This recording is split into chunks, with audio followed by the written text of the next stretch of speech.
দীঘার জগন্নাথ ধামের উদ্বোধনের অপেক্ষা চলছে। আগামী 30শে এপ্রিল জগন্নাথ ধামের উদ্বোধন করার কথা মুখ্যমন্ত্রীর। জোর কদমে চলছে কাজ। তারই মধ্যে শোরগোল পড়ল ওল্ড দীঘায় মাসির বাড়ি অর্থাৎ সমুদ্র উপকূলে এই পুরনো জগন্নাথ দেবের মন্দিরে চুরির ঘটনায়। পুরনো জগন্নাথ মন্দির অর্থাৎ মাসির বাড়ির প্রেসিডেন্ট সুশীল কুমার প্রধান জানান, গ্রিল দেওয়া গেটের ভেতরে থাকে প্রণামীর বাক্স।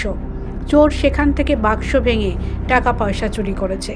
36-এ একটা ছেলে এসে আমাদের মায়ের মন্দিরের ভেতরে গ্রিল দেওয়া আছে, গ্রিলের ভেতরে ভেতরে ঢুকে প্রণামী বাক্স ছিল, প্রণামী বাক্স থেকে ভেঙে কিছু মায়ের প্রণামী পয়সা, খুচরো পয়সা, টাকা, নোট এগুলো নিয়ে বের করে নিয়ে গেছে। আমরা সেটা গতকাল সকালবেলা জানতে পেরে আমি দেন দীঘা ডিএসডিএ অফিসে গিয়ে সিসি ক্যামেরা ছিল এখানে সিবিজে, সিসি ক্যামেরা দেখে আমরা যথারীতি দীঘা থানায় জানিয়েছি।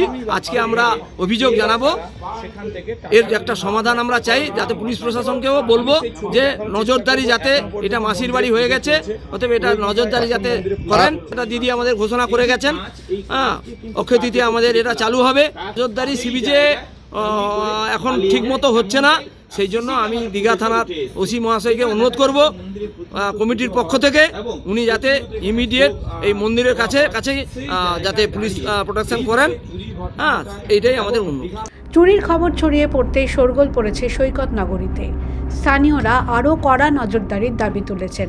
এটা তো আর ঐতিহাসিক মন্দিরের আওতায় যাচ্ছে, তো এটা তো আগে আমরা একটা ছোট্ট করে মন্দির বানিয়েছিলাম, কিন্তু এখন তো মুখ্যমন্ত্রীর নির্দেশে যেহেতু মাসির বাড়ি হচ্ছে, সুতরাং এটা ঐতিহাসিক জায়গায় পৌঁছাতে চাইছে, সেই জন্য এখানে একটু নিরাপত্তা একটু ভালো করে আমরা চাইছি। এই মন্দির প্রাঙ্গণে তৈরি হচ্ছে সুবিশাল চৈতন্য গেট। নতুন করে সাজিয়ে তোলা হচ্ছে পুরনো জগন্নাথ দেবের মন্দির অর্থাৎ মাসির বাড়িটিও। উদ্বোধনের আগে পুরনো জগন্নাথ মন্দির অর্থাৎ মাসির বাড়িতে পর্যটকদের ভিড় জমতে শুরু করেছে।